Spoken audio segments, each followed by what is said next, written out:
does not necessarily have to define your entire life that now you are a mentally ill person. There are many people who suffer from some mental illnesses, get proper treatment, make certain life adjustments, and are able to go back to healthy mental states and live a normal life. And there are also those that, for instance, may have, let's say, for certain underlying biological causes, have a lifetime of mental illness that they have to manage all their entire life and be on constant treatment. And the recognition that once you are on that treatment, you can actually lead a normal life. You don't need to be discriminated in the workplace just because you have been diagnosed, for example, with a certain mental illness, and that you are constantly taking medication to manage that mental illness. I think when there's that acceptance of the fact that these are treatable diseases, these are manageable diseases, these are not lifetime labels that people have to live with. And as much as people are not labeled for their physical illnesses, they don't need to be labeled for their psychological or mental illnesses, and that this can actually be treated, be put under control, and people can live normal lives despite of the mental illnesses that they live with. I think with that understanding, it can bring that level of acceptance and take away the stigma of mental illness out of our society. So in some essence, what I'm actually then agreeing with Brian is that advocacy, that we as mental health professionals have that responsibility to be the advocates, to be the ones who educate society, and the ones who say, this is possible, and this is, there aren't people with that are put into a certain corner and have to be discriminated against just because they've suffered from a mental illness, maybe once, maybe for their lifetime, because many of us can go through that and still live normal lives. Absolutely. What I was going to say, so even when we look at the epidemiology studies, we know that like less than 1%, at least in the United States, of persons with mental health illnesses have lifetime prevalence that causes them significant psychological issues. So that means 99% of people with a diagnosis go to work every day. They have families, they manage, they live. So once again, and I think that's also what plays into sometimes the kind of resistance is that I don't want to be in that 1% of people who are very much hospitalized or institutionalized. So I think that's the other reality with that advocacy is that we have to remind people that most people go through some depression, go through some anxiety. We all get sad, we all get down. Brother Sai, when we talk about the past 2 years, we've all been doing COVID. Like we all have had some type of psychological distress during this time. But we're okay, we're gonna make it. But there's a very small percentage of people, and I think that's the part we have to also advocate for. And I think the other part of the question was, how do we change it? I think this is types of things, Brother Sai, Dr. Ofele, that we have to do. In our communities, we have to have these conversations, but here's the kicker. It has to be with the right health professionals. I've been in spaces sometimes with people who do not advocate the truth. They're doing it for self-promotion, they're doing it for money. I do a lot of stuff, and you know, I don't know, Dr. Assad, if you're paying Dr. Ophelia, but I was coming here for free because you're my guy. But I do this all the time because I'm more interested in making sure people have the right information so that they can get the help they need than getting money at this point, right? Xavier takes care of me private practice, so I don't need money for this. And so that's my other piece, but we have to tap into that. I actually tell the New Orleans community a lot of times, we have 3 historically Black colleges and universities in this city, but for some reason, they still tend to go to our predominantly white institutions to get those professionals to speak. And I tell them, we're doing it every day for free, but they don't necessarily put us on. So I love these conversations. We have to do it in our homes. We have to do it in our places of worship. We have to do it within our friend groups. We have to do it here. And that's the other piece of that, is having these conversations so that we can get the right information and share with each other. We have to talk about it. If we have a family member, we don't have to tell their story, but we can say, hey, look, man, Dr. Ophelia is dope. You need to go see her. And if she can't help you, she has a network of other professionals that she can refer you to. Dr. Turner is good, and any other health professionals, mental health professionals on here.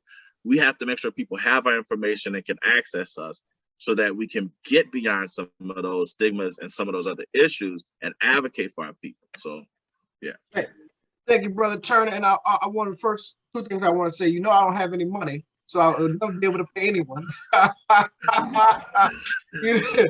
You know, I'm struggling. We poor and black in the United States. Black people don't have any money. I can send you the data. you know, we'll break bread. We'll hit the gym. We good.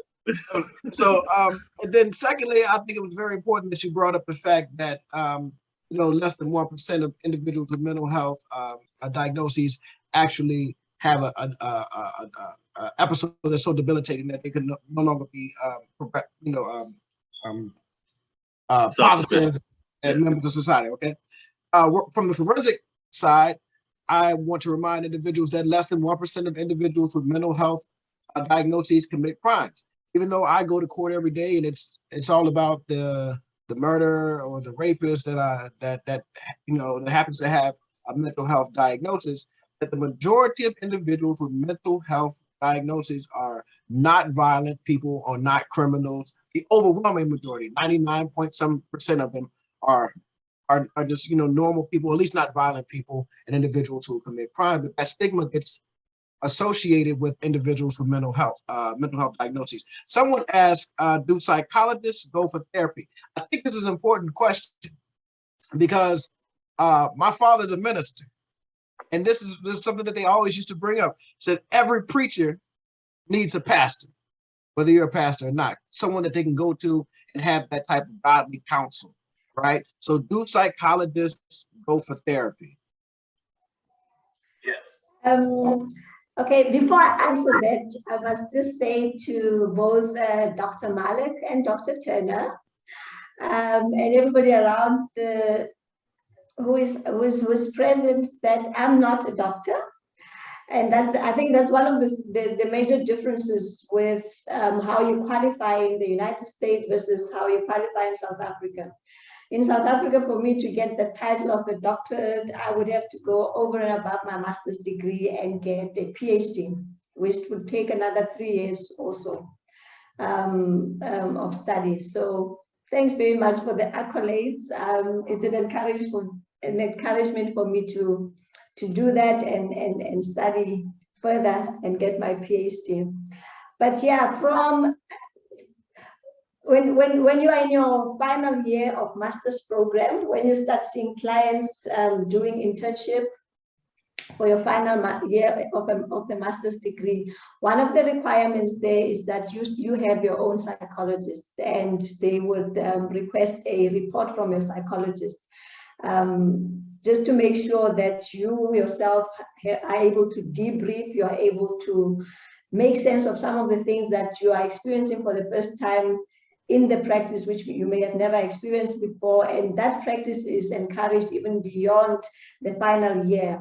Not many psychologists would continue that, but it does help to have a therapist yourself, and to just, first of all, because we are human beings, we also go through stuff and through life, and you may not have a diagnosis, but you need to, from time to time, clear your head, make sense of certain things, but also to debrief. And a lot of times, what I do personally have is a group of psychologists that we share anonymously. So certain cases that we may have challenges with, how do you deal with this one? How do you actually work with this type of challenge or difficulty, and how to actually help the client. So that also helps in debriefing and helps in empowering us as clinicians.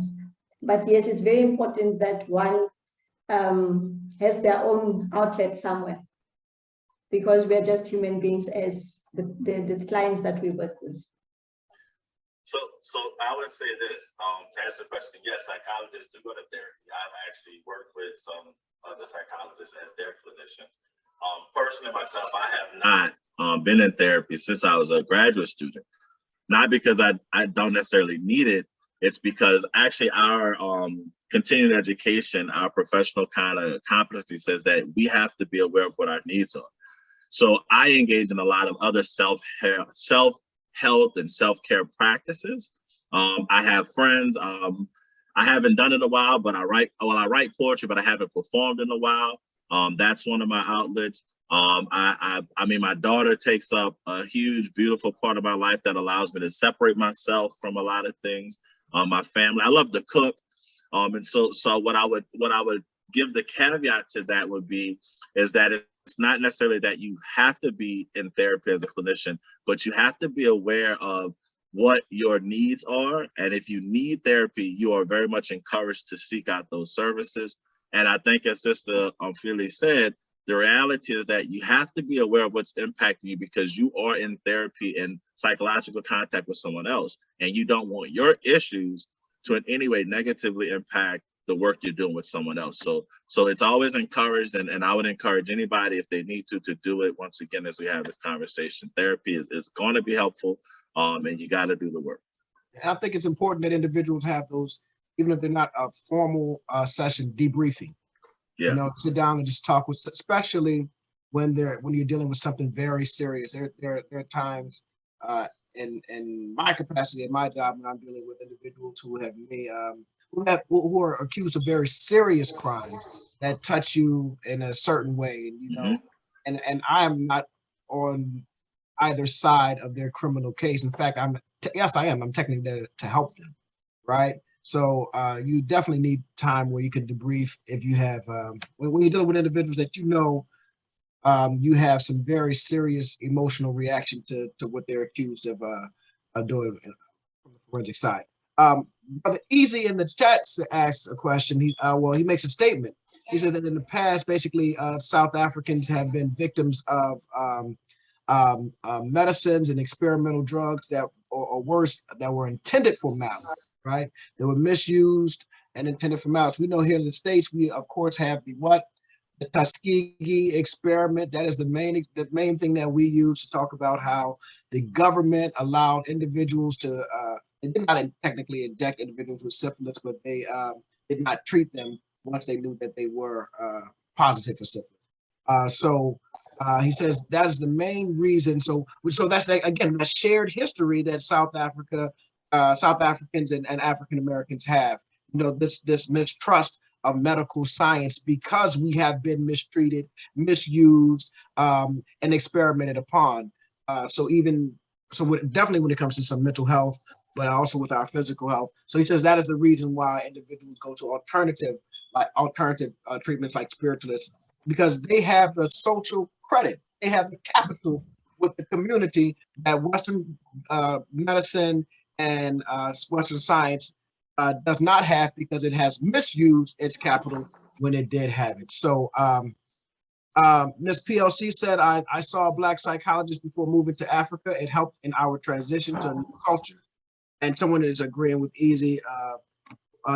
He says, we had Dr. Death, AKA Dr. Walter Bassan, who led experiments on Black South Africans during apartheid. And I'm glad that question or that comment mentioned apartheid in particular, because we know that in the States, we had Jim Crow, we had slavery and then Jim Crow, and we hear this terminology now, post-traumatic slave disorder, right?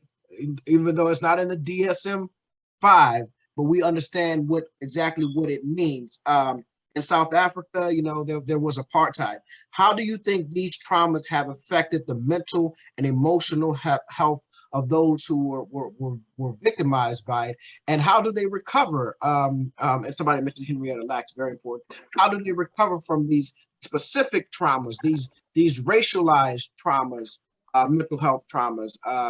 I believe Frantz Fanon would say that it is that white supremacy is a mental health illness made into a political system.